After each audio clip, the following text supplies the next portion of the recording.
સદાનંદ સ્વામી મહારાજની જય.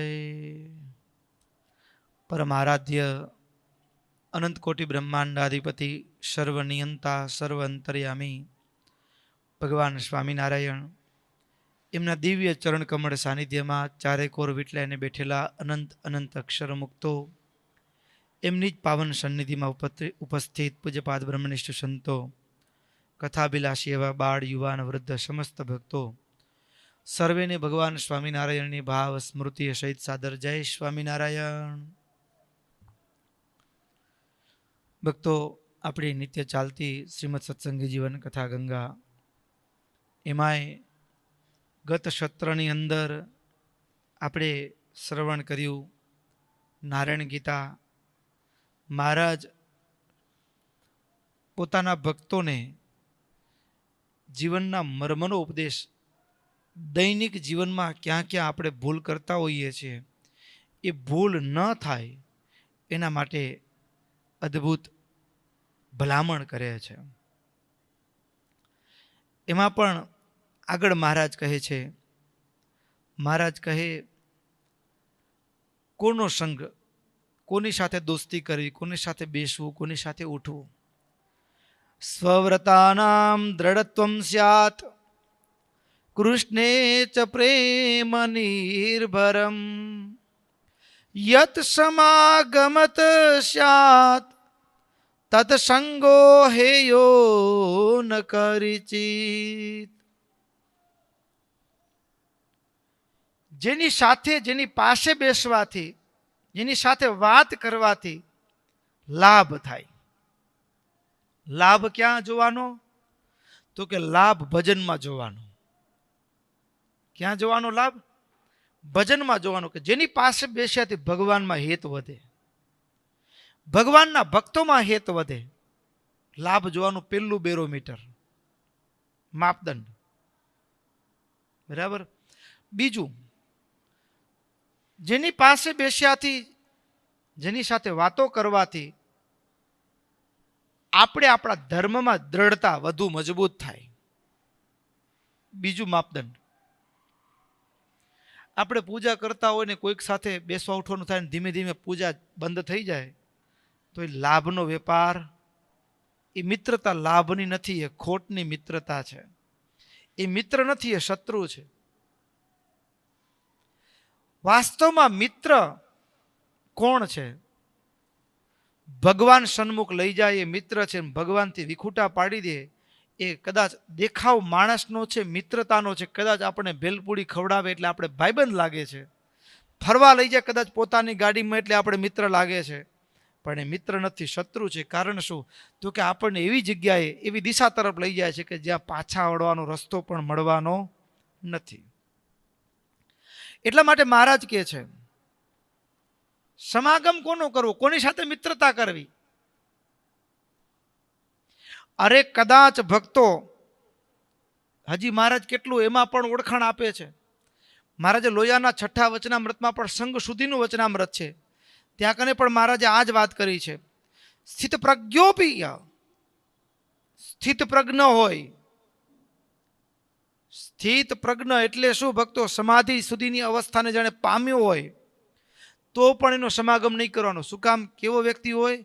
તો કે સ્થિત પ્રજ્ઞ હોય તો પણ જો એ ખાવામાં લોલુપ હોય, એની આંખ ભટકતી હોય જગતમાં, એનું મન ભટકતું હોય જગતમાં, ભલે ભજનમાં પણ આવે છે, પણ ભજનમાં પણ આવે છે અને બહાર પણ એનું મન જાય છે, તો ભક્તો એની સાથે રહેશું ને તો એ આપણને પણ બહાર ક્યાંક ને ક્યાંક ભોગો તરફ ખેંચી જશે. એટલે એની દોસ્તીમાં લાભ, એના સમાગમમાં, એના સંગમાં લાભ કરતા નુકસાન થવાની સંભાવના વધુ છે. મહારાજ ભક્તો ઘણીક વખત આપણે દોસ્તી તોડી દેતા હોઈએ, ભાઈબંધાઈ તોડી દેતા હોય. શું કામ? તો કે એની સાથે બેસવા ઉઠવાથી લોકો યાર ગાળો આપે છે, લોકો આપણી કેવી કેવી વાતો કરે. તો જ્યાં લાભ થતો હોય, એટલે કે આવા ભગવાનના ભક્ત હોય, કદાચ લોક એને ગાળો બાંધતું હોય, એની નિંદા કરતું હોય, તો પણ એ દોસ્તી છોડવાની નહીં. લોકોના શબ્દે ભગવાનના ભક્તનો સમાગમ છોડવો નહીં. શું કામ? તો કે એના શબ્દે આપણે આપણા જીવનનો ખોટનો વેપાર કરી બેસાય નહીં. મહારાજ એકદમ ધ્યાનથી એક એક વસ્તુ શીખવાડે છે. મહારાજ કીધું અહીંયા કદાચ બહારથી તિલક ચાંદોન બરાબર ટકાટક હોય, બહારથી ભજનમાં કેવું પડે, લાગે એમ કે આનાથી મોટો કોઈ દુનિયામાં ભગત જ નથી. પણ છુપી રીતે એ સ્ત્રી ધનમાં આસક્ત હોય, ભોગ પદાર્થમાં આસક્ત હોય, તો મહારાજ કે એનો પણ દૂરથી ત્યાગ કરવાનો. કારણ કે એના સંગમાં આપણે લાભ કરતા નુકસાનની સંભાવના વધુ છે. બીજું કરવાનું શું? શાંત્યા દાંત્યા ચોપરત્યા તિતિક્ષાસ્તિકાદિભિ. એટલે તો કે સત્શાસ્ત્રોનું સતત મનન કરવાનું જીવનમાં આગળ વધવા માટે. જીવનમાં આગળ વધવા માટે સત્શાસ્ત્રોનું સતત મનન કરવાનું. બીજું, સત્શાસ્ત્રોના મનનની સાથે બાહ્ય ઇન્દ્રિયોનું દમન. આ જીભને એક વખત બહારનો સ્વાદ ચખાડી એટલે એને ગમવા માંડી જાય.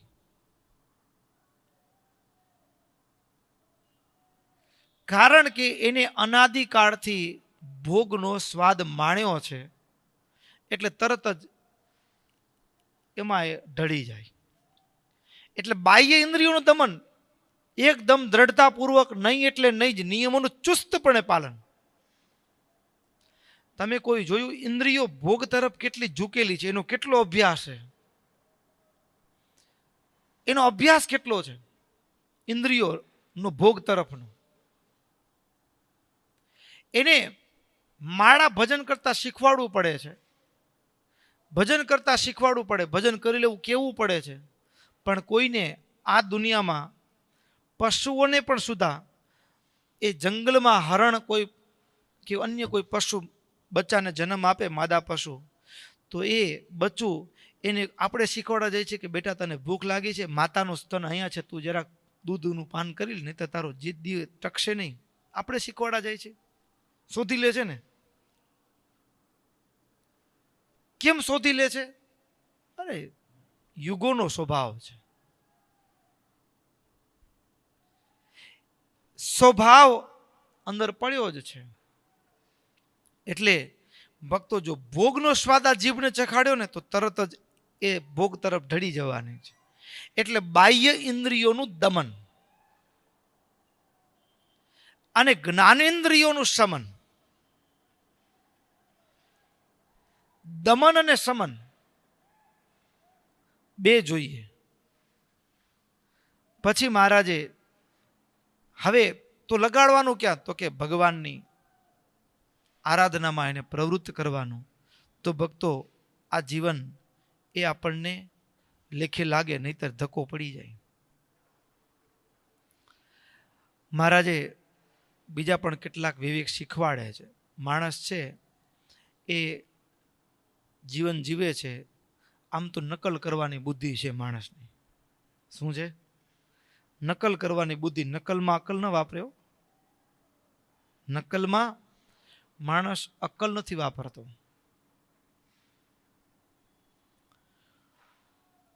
કેવી રીતે? તો કે કોઈ ફિલ્મ સ્ટાર હોય, કોઈ સ્પોર્ટ્સમેન હોય, બરાબર ને, ટીવી ચેનલ ઉપર બધા જોતા હોય ને, કોઈએ ટી શર્ટ પહેર્યો, શર્ટ પહેર્યો, કોઈએ ઠંડુ કોલ્ડ ડ્રિંક પીધું, એટલે પછી બધા પાછળ ઈ કપડું લે, ઈ બ્રાન્ડ લે ને. હવે હકીકત એવી છે કે એ બ્રાન્ડ પહેરીને એને ફોટો પડાવવાના, વિડીયો ઉતરાવવાના એને કરોડો રૂપિયા લીધા હોય. એ બ્રાન્ડ હવે ઘણીક વખત ઘણા તો એવા છે કે આમ પાન મસાલા હવે શરીરને નુકસાન કરનારું છે. એને પૈસાનો લોભ કેટલો છે કે એને તો કંપનીવાળા પૈસા આપે છે ને એટલે એ તો જાહેરાત કરવા માટે એ તૈયાર છે, ફોટો પડાવવા માટે તૈયાર છે, વિડીયો ઉતરાવવા માટે તૈયાર છે. તમારું જે થતું હોય થાય, મારે કાંઈ લેવા દેવા નહીં, એને તો પૈસા મળે છે અને આપણે એને જોઈને નકલ કરી છે. દુનિયામાં માણસની નકલ કરવાની વૃત્તિ અંદર પડી જ છે, ધરબાયેલી છે, નકલ કરવાની વૃત્તિ. અને કોઈકનું જોઈ આમ તો એવું છે કે દુનિયામાં એક વસ્તુ શીખવાની કે આપણે દુનિયાની નકલ કરી એમની આપણી નકલ દુનિયા કરે એવા બનવાનું. શું કરવાનું? દુનિયા આપણી નકલ કરે એવું જીવન. અને એમાં પણ કેટલીક વસ્તુ આપણે કોઈ સ્ટાર હોય કે કોઈ વ્યક્તિ હોય અને જાહેરાતો વાંચી અને ભક્તો કપડાં ન પહેરવાના, જાહેરાતો જોઈ દુનિયાના માણસને જોઈને આપણા કપડાં બદલવા ન જોઈએ. માણસ દુનિયાને જોઈને પોતાના કપડાં બદલી નાખેલો. દુનિયાને જોઈ અને ભક્તો પોતાનું ભોજન ન બદલાવાય. અને દુનિયાને જોઈને આપણે ભોજન બદલાવ્યું તો જુઓ ને હવે ડખી થઈ રહ્યા ને. સવાર પડે ને ગામડાનો એમ કેટલી મસ્તી, બાજરાનો રોટલો હથેળી જેટલો જાડો રોટલો હોય ને તોય એ શરીરમાં પચી જતો તો રોગ નહોતા.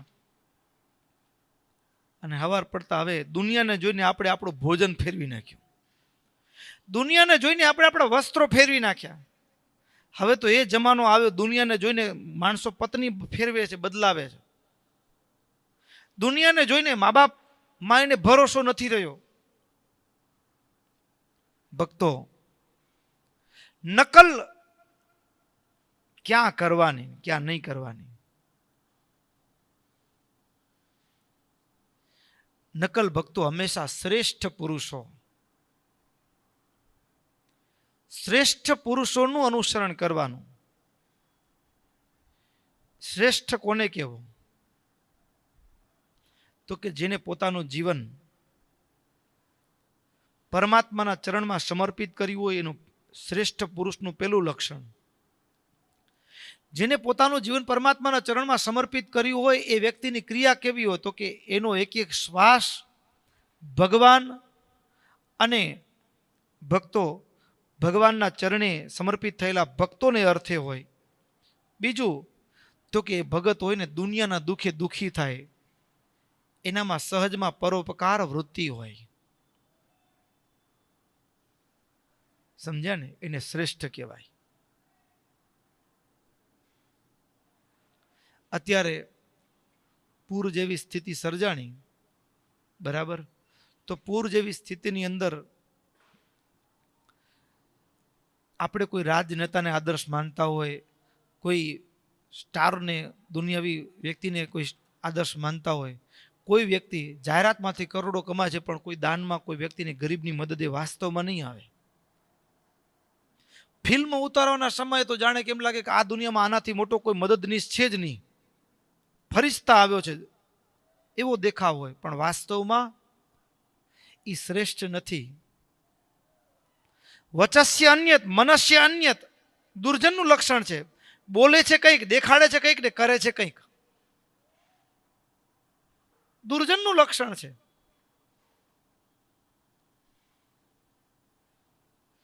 એટલા માટે એનું અનુસરણ ક્યારેય ન કરાય. એનું અનુસરણ કરીએ તો આપણે દુઃખી થઈએ. આપણે પોતે પોતાના હાથે દુઃખો ઊભા કરીએ છીએ. તો શ્રેષ્ઠ પુરુષોનું અનુસરણ કરવું જોઈએ. હવે વાત શ્રેષ્ઠમાં આવી. કોનું અનુસરણ કરવું? શ્રેષ્ઠનું. હવે શ્રેષ્ઠનું અનુસરણ કરવું એમાં પણ ઘણીક વખત શ્રેષ્ઠ એવા મહાપુરુષો હોય એના જીવનમાં પણ લોક જીવનમાં મળતું આવે એનાથી થોડુંક વિપરીત આચરણ જોવા મળે. મહારાજે કીધું મહદભિઃ પૂર્વજૈઃ સિદ્ધૈઃ યદ અધર્મ આચરણમ કૃતમ. શિક્ષાપત્રીમાં પણ કીધું છે, પૂર્વે થયેલા એવા જે મોટા પુરુષ એને પણ જો ક્યારેક અધર્મ આચરણ કર્યું હોય તો એનું ગ્રહણ ન કરવું, ધર્મ આચરણ કર્યું હોય એનું જ ગ્રહણ કરવું. એક બાજુ મોટા પુરુષ અને બીજી બાજુ અધર્મ આચરણ, બે મેળ ખાય છે? તો મોટા શેના? મોટા પુરુષો ક્યારે અધર્મનું આચરણ કરતા નથી. તો શાસ્ત્રમાં એવું કેમ કહ્યું? તો એના પાછળનું કારણ કે શ્રેષ્ઠ પુરુષોનું અનુસરણ શ્રેષ્ઠનું કરવાનું, પણ એની અંદર પણ લોક મર્યાદાથી ક્યારેક એનું આચરણ બહાર લાગતું હતું એનો ત્યાગ કરી દેવાનો, એટલા ભાગનું, કેવળ એટલા જ ભાગનું. શું કામ? તો કે મોટા પુરુષોનું આચરણ ક્યારે અધર્મ હોતું નથી, પણ છતાંય એ મોટા પુરુષોનું સમગ્ર જીવન, મોટા પુરુષોનું સમગ્ર જીવન એ કેવું હોય ભક્તો? ધર્મનો નિર્ણય છે ને એ દેશ કાળ, મહારાજે કીધું આચાર વ્યવહાર અને પ્રાયશ્ચિતનો નિર્ણય દેશ કાળ અવસ્થા જાતિ અને દ્રવ્ય એના અનુસારે કરવું. એટલે મોટા પુરુષોએ એ સમયે જે આચરણ કર્યું છે, યદ્યપિ ધર્મ આચરણ જ છે, એને કર્યું છે એ બરાબર જ કર્યું છે, પણ મારીને તમારી ચામડાની આંખોથી એમ લાગે કે એ શાસ્ત્રમાં મળતું આવે એવું નથી. તો શાસ્ત્રમાં મળતું આવે એવું ક્રિયા, માનવ જીવનને મળતી આવે એવી ક્રિયા મહાપુરુષોના જીવનમાં પણ જોવા મળે તો એ આપણે એનું અનુસરણ કરવું નહીં, પણ જે મળતી આવતી હોય એવી જ ક્રિયાનું અનુસરણ કરવાનું. આવી રીતે મહારાજે ઘણીક વસ્તુ, સાધના, અત્યારે દુનિયામાં બહુ એક શબ્દ પ્રચલિત છે, સાધના કરવાની. તો સાધનાની અંદર બ્રહ્મચર્ય આદિ કે સાધનને છોડી અને કોઈ સાધનાનો રસ્તો બતાડે કે એ બધા નિયમો આપણે કેવળ મંત્ર જાપ કરો બધું આવી ગયું, ના. બ્રહ્મચર્ય આદિક મુખ્ય સાધન વિના ભક્તિ ક્યારે સિદ્ધ થતી જ નથી, સાધના ક્યારે સિદ્ધ થવાની જ નથી. અને એવું કોઈ કહેતું હોય તો ભક્તો એ વ્યક્તિને છોડવાનો, પણ બ્રહ્મચર્ય આદિક સાધનો જે શાસ્ત્રોમાં કીધા છે, ધર્મ કીધો છે, એનું તો ક્યારે પણ ત્યાગ કરવો નહીં. કારણ કે ધર્મ વિના કોઈ સાધનની સિદ્ધિ થતી નથી. ધર્મ છે ને એમાં પણ ધર્મ એ ભક્તિનું મસ્તક છે, જ્ઞાન છે એ ભક્તિનું હૃદય છે, અને વૈરાગ્ય એ ભક્તિના ચરણ છે. એનો ત્યાગ વિના, એનો ત્યાગ કરીને ક્યારે પણ ભક્તિ સિદ્ધ થવાની જ નથી. અને પ્રથમ કોઈક એવું હોય કે ધર્મ પાલનની પ્રતિજ્ઞા કરે પણ આચરણમાં ન હોય તો મહારાજ કે એવા લોકોથી પણ છેટા રહેવું. ભક્તો મહારાજ એ બહુ અદ્ભુત જ્ઞાનોપદેશ એ આ નારાયણ ગીતાની અંદર એક એક શ્લોક, હજી આપણે એમાં પણ ઝડપ કરીએ છીએ, એક એક શ્લોક ઉપર કલાકોની કલાકો પણ વાત કરીએ ને તો એટલા મર્મથી ભરેલા છે. મહારાજ પ્રસાદીનો પણ વિવેક શીખવાડ્યો છે. પાદોદકમ ચ નૈવેદ્યમ ગ્રાહ્યમ સ્યાદ અચ્ચ સતપતે. ભક્તો પ્રસાદી છે ને, પ્રસાદી આપણે ધીમે ધીમે બધી જગ્યાએ મોટા ઉત્સવ સમયાની અંદર પણ મહારાજની આ આજ્ઞાનું અતિક્રમણ કરતા જઈએ છીએ. શું કરતા જઈએ છીએ? અતિક્રમણ કરતા જઈએ છીએ. એટલે શું? તો ભક્તો જાતિ અને ધર્મના અનુસારે જ અન્નનો પ્રસાદ એનું ગ્રહણ કરવાનો મહારાજે વિવેક શીખવાડ્યો છે. મંદિરમાં છે એટલે પ્રસાદ કહેવાય, પ્રસાદ લેવામાં વાંધો નહીં. મહારાજ કે પોતાના ધર્મને બાદ આવે એ કદાચ ભગવાનને અર્પણ કર્યો હોય તો ભગવાન તો એ નિર્ગુણ મૂર્તિ છે એટલે એને દોષ ન લાગે, પણ ભક્તો પ્રસાદનો અનાદર નથી, પણ એનાથી મારા ધર્મનો બાદ આવે છે તો એનું ગ્રહણ કરવું નહીં. હા, પ્રસાદના નામે પણ કોણ બનાવનાર છે, કોણ રાંધનાર છે, એ પ્રસાદના નામે આ વિવેક ઢંકાઈ જાય છે. લ્યો, કોણ બનાવનાર છે, કોણ રાંધનાર છે? પ્રસાદ છે એ તો ભગવાન જમ્યા એટલે બધું આવી ગયું. ના, મહારાજે વચનામૃતમાં કીધું કે થાળમાં, ભગવાનના થાળમાં સિંગડીઓ વચનાક લાવે તો શું ગુણ બદલી જાય છે? એ તો એનું કાર્ય ભજવે છે. તો પ્રસાદ ભગવાનને અર્પણ કર્યો એટલે નામ બદલાઈ ગયું, કહેવાય શબ્દ પ્રયોગ પ્રસાદનો કહેવાય, પણ બનાવનારની શુદ્ધિ અશુદ્ધિ પણ એટલી જ મહત્વની છે. મહારાજ કે ભગવાનના ચરણારવિંદના એટલે કે ચરણોદક, આપણે ચરણોદક લેતા હોય ને, એ ચરણોદક કે ભગવાનને અર્પિત કરેલું નિવેદન, નૈવેદ્ય, ભોજન, એ પણ જો એ અર્પણ કરનારો શુદ્ધ અશુદ્ધ હોય એનો વિવેક શીખવો જ જોઈએ. પછી ઘણી વખત આપણે સામેથી વધ્યું છે, પ્રસાદ છે, ચાલો આપી આવીએ. એની અંદર પણ મહારાજ કીધું અયાચતે હિ અભક્તાય નૈવેદ્યમ ચરણાંબુચ. મને ચરણોદક કે નૈવેદ્ય પ્રસાદ આપો એવું માંગે નહીં, આપણે સામેથી આપીએ, લે ખાય તો સારું થાય. શું કહીએ? પ્રસાદ જમશે તો સારું થશે. મહારાજ કે ન આપવાનું. તદીયમ નૈવ દાતવ્યમ દેયમ ભક્ત્યા તુ યાચતે. બીજું ઘણી વખત માંગે, લાવો અમે જમશું, તો પણ જો અભક્ત છે તો અભક્તને ન આપવું. આમાં ભગવાનનો પ્રસાદ, આમાં એક વસ્તુ શીખવા જેવી પણ છે. પાછું આ શબ્દનો અર્થ જો સમજતા ના આવડે તો ત્યાં આવીને અટકે.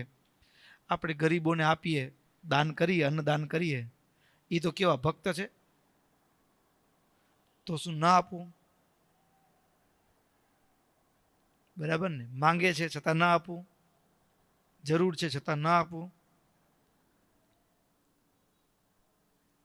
બરાબર ને? અને ભગવાનનો ભક્ત હોય એની પાસે તો જે કંઈ પણ અન્નધન જેટલું છે ઘરમાં, કદાચ એ રોટલી શાક બનાવીને ભગવાનને અર્પણ નથી કર્યું, પણ એ ધાન્યનો ઢગલો હોય તો પ્રથમ વાડીમાં ખેતરમાં પાક્યો ત્યાંથી જે ભગવાનને અર્પણ કર્યું છે. એટલે કદાચ કાચું ધાન્ય હોતો પણ એ આમ જોવા જઈએ તો ભગવાનના ભક્તના હાથથી અપાય છે, પ્રસાદ જ છે. તો શું ભગવાનના ભક્તો દાન ન આપવું?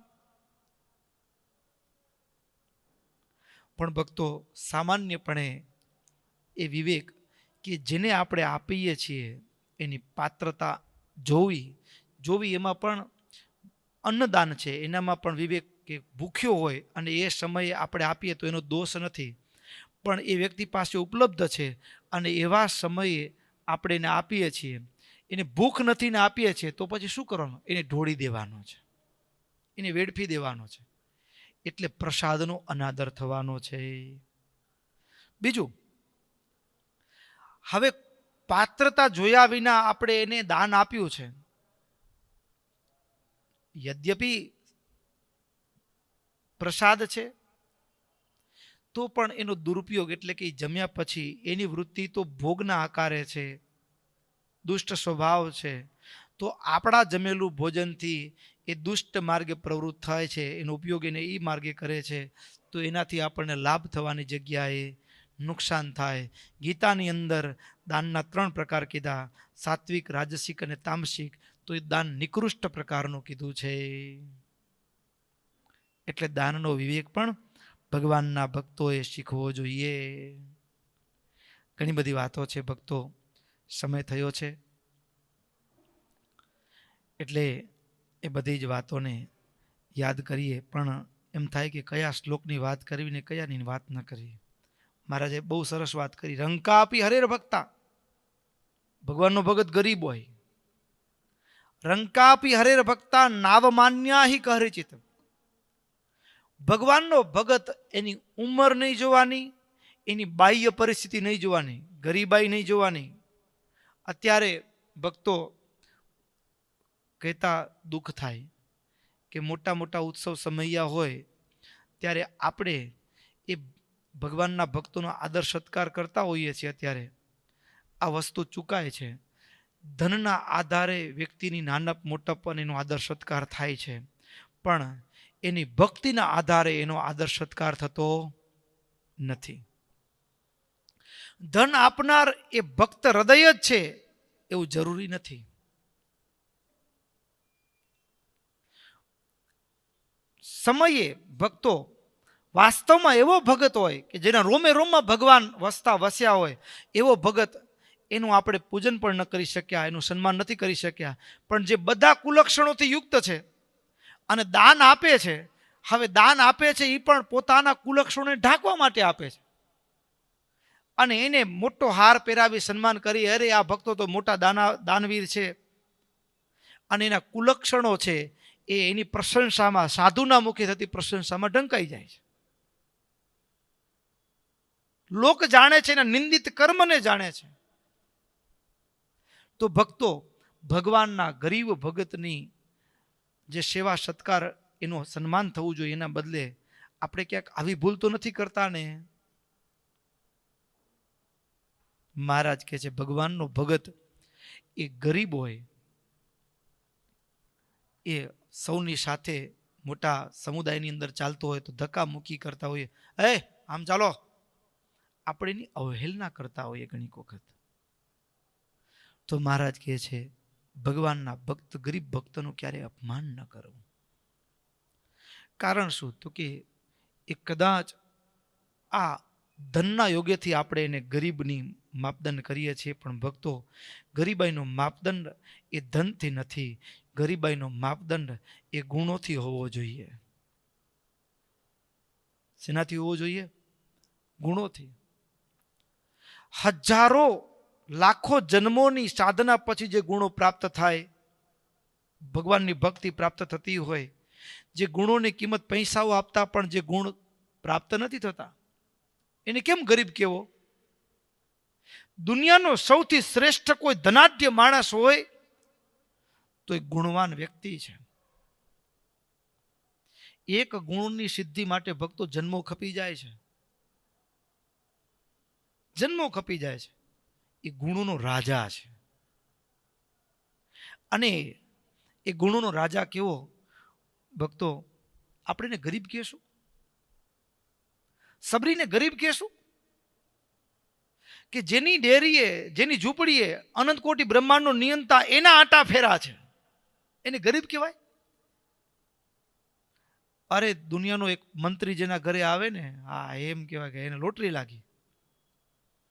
અનંત કોટી બ્રહ્માંડનો નિયંતા એમના જેને ત્યાં અખંડ આવન જાવન રહે છે, એને ગરીબ કેમ કહેવાય?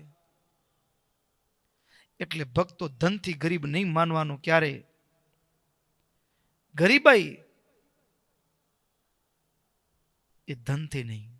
મહારાજ કહે છે રંકાપી હરેર ભક્તા નાવ માન્ય હિ પરિચિત અવમાના તાદૃશાનામ ભવત્યેવ મહદ ભયમ. ભગવાનના ગરીબ ભક્તનો અનાદર થઈ જાય ને તો ભક્તો બહુ મોટું નુકસાન થાય છે. સાહુકારનો અનાદર થાય ને તો પૈસા ના આવે સંસ્થામાં, કદાચ દાનની આવક ઓછી થઈ જાય. શું થાય? વધી વધીને દાનની આવક ઓછી થાય. પણ ભક્તો ગરીબ ભગતનો અપરાધ થાય ને તો કદાચ લાખો રૂપિયા આવતા હોય, મોટા મોટા બિલ્ડિંગો ખડકેલા હોય, પણ મંદિર શમશાન જેવું કોઈ ભક્તોને આવવાનું મન ન થાય.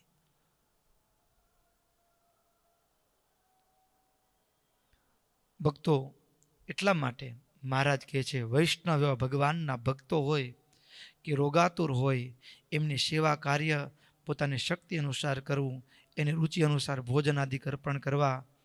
ભક્તો ખાસ આ વાત મહારાજ કેવી કેવી વાતો કરે છે, નથી કરતા? જીવનના અમૂલ્ય પાઠો છે આ, અમૂલ્ય પાઠો. મહારાજે આગળ શું કીધું? મોટા સત્પુરુષની આગળ નિષ્કપટ ભાવે એ દોષો સ્પષ્ટ કેવા, અને મોટાની આગળ ક્યારે પણ પોતાના વખાણ ન કરવાના. મોટાની આગળ એવા સત્પુરુષો એની આગળ પોતાના વખાણ ન કરવા.